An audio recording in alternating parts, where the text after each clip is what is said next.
Hello MYP1, I hope you're feeling alright and that you're ready and eager to do some math.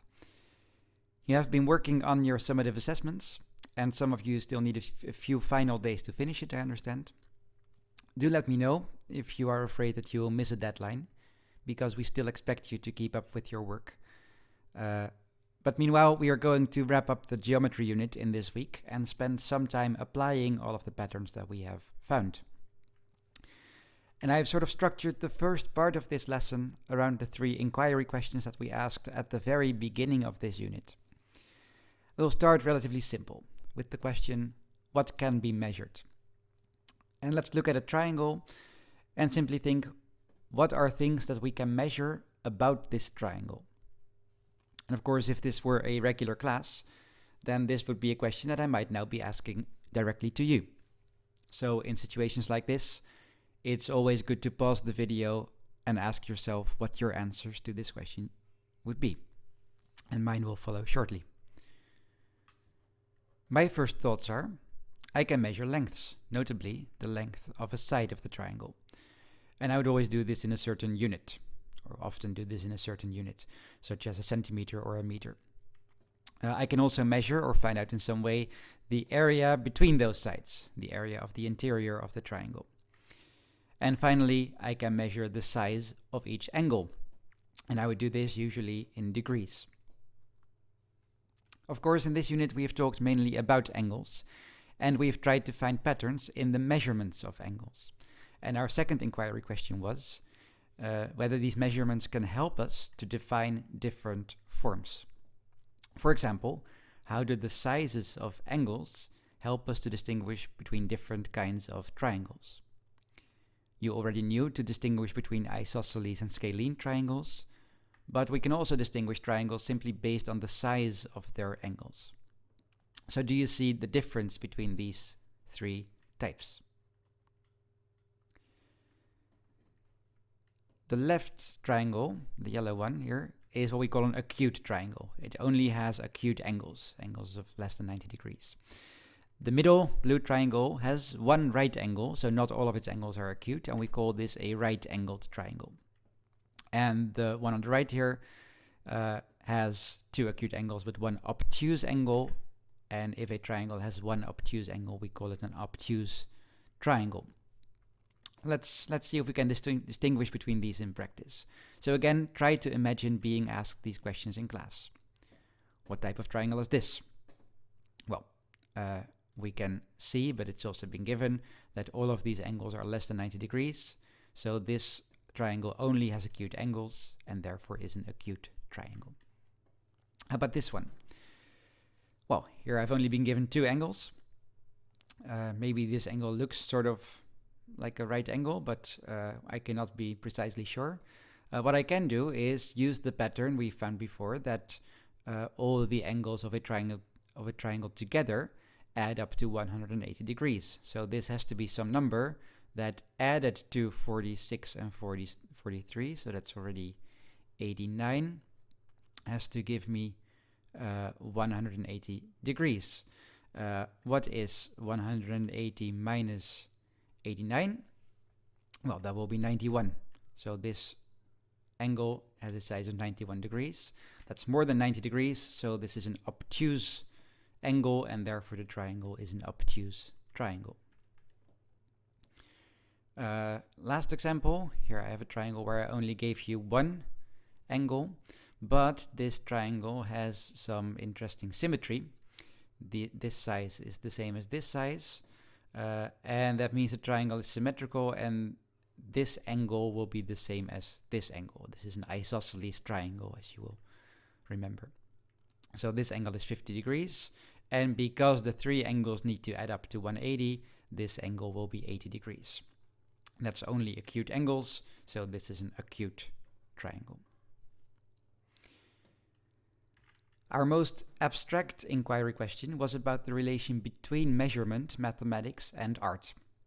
In a work of art, we can often see geometrical patterns. We've talked before about patterns in this painting by Kandinsky.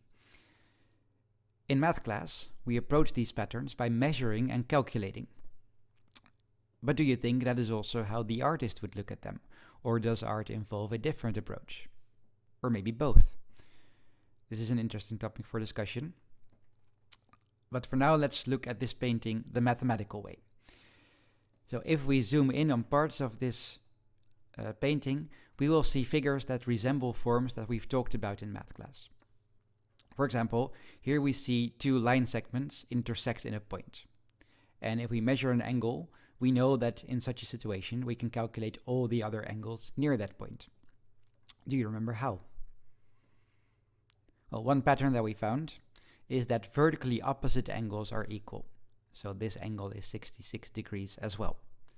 So that's one pattern. When we have two intersecting lines, then vertically opposite angles are equal.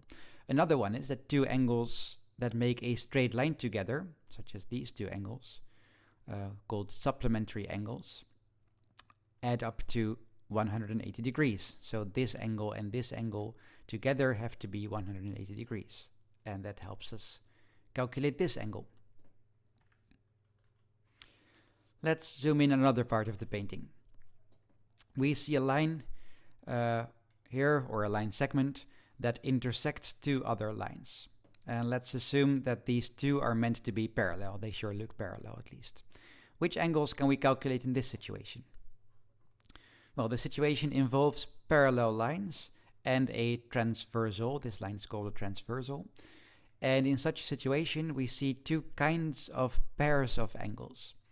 The first is we call corresponding angles, that are sort of inside angles of an F shape that we can make, where these line segments have to be parallel.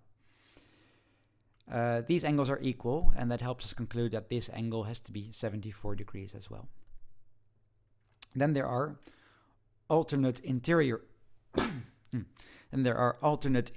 angles that are sort of the inside angles of a Z shape or a Z shape. And this Z shape can be stretched or rotated or flipped. That's all fine. But I hope you still see that there is kind of a weird inverted Z shape in here. And these angles are equal as well, which allows us to conclude that these two angles are equal. Of course, we can, in this part of the image, also still work with vertically opposite angles, like here, and supplementary angles, like here, to calculate all the other angles. But for now, let's move on. And finally, let's look at this part. Here we see a triangle. And in a triangle, you have found already in your formative assessment, and we've used this just now, the pattern that the sum of the angles is always 180 degrees. So if we measure two angles in a triangle, we can calculate the last one. Now, all of these rules are relatively simple when we take them one at a time. And most of this unit was about finding the patterns, more than about performing complicated calculations with them. Now that we know all of these patterns, however, it's an interesting challenge to start solving puzzles with them. And that is what we will be doing in this last week of the unit. You will primarily use delta math to show that you can do this, but you can prepare for the relatively difficult delta math exercises by doing the practice exercises in your book, to which I'll point you at the end of this lesson. So here's a random exercise from delta math. Let's read it and solve it together. They say in the diagram below, and we've also learned, of course, how to read this. This is line segment AD, so that refers to this. And they tell us that that is parallel, that line segment is parallel to EG, which is here. So these two are parallel. BH here is perpendicular to FC. And the measure of this angle, we don't use this letter in practice, but you can just read it as this angle is 147 degrees. Which angle are we talking about? ABH. So we start in A, go to B, and then to H. So we're talking about the angle between these two line segments. And in the image, we see indeed that this is 147 degrees. And we are asked to find the measure of angle EFH. If we start here in E, go to F, and then to H, that means we're talking about the angle between these two line segments, these two arms of the angle. Okay, so how do we calculate this? We want to end up here what do we need to know in order to end up here? Well, if we would know the angle on the other side here, angle F, then we could calculate the angle here at F, because these two are supplementary angles. They add up to 180 degrees. So it would be nice if we know angle F here on the left side. Then another trick is that I can use that angle F and angle C here are alternate interior angles. I can see a Z shape here, and then the inside angles of that C shape are the same. So if I know angle C here, then I know angle F here as well. Can I know angle C? Well, angle C, now we're almost there. Angle C is an angle in a triangle. I already know one angle of this triangle, it's 90 degrees. So if I know the other angle of this triangle, then I can calculate angle C. So I would have to know angle B. How can I calculate angle B? Well, luckily I've been given one piece of information. This is 147 degrees, so these two together will be 180 degrees. So I can calculate angle B. So I now have a strategy. I can calculate angle B, then angle C, then angle F here on the left, and then the angle that we are asked to calculate. Let's actually do this.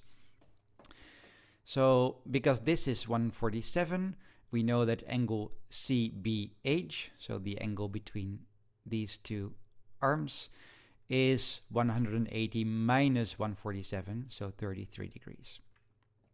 Then we move on to the next angle in this triangle, angle C in this triangle, so angle BCH, has to be 180 minus the other two angles, so 180 minus 90 minus 33 is 57 degrees.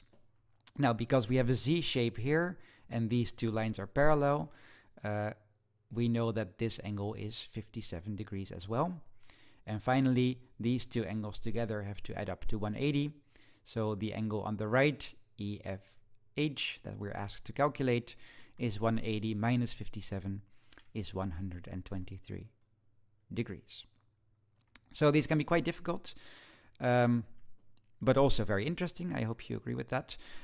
Your assignment and for the end of the week will be to finish the Delta Math exercises that you can find if you log on with your student email account. So you go to deltamath.com and you log in with your school email and password. If you forgot your password, you can reset it. And then do the assignment that I've prepared there for you. You can always do more, of course. If you want to prepare, you can do practice exercises 2 and 3. That's part of practice 5 on page 149 and 150 of your textbook. Of course, you can email me with questions, and school will provide you with more information on the remote classes soon, I expect. But for now, good luck and see you soon.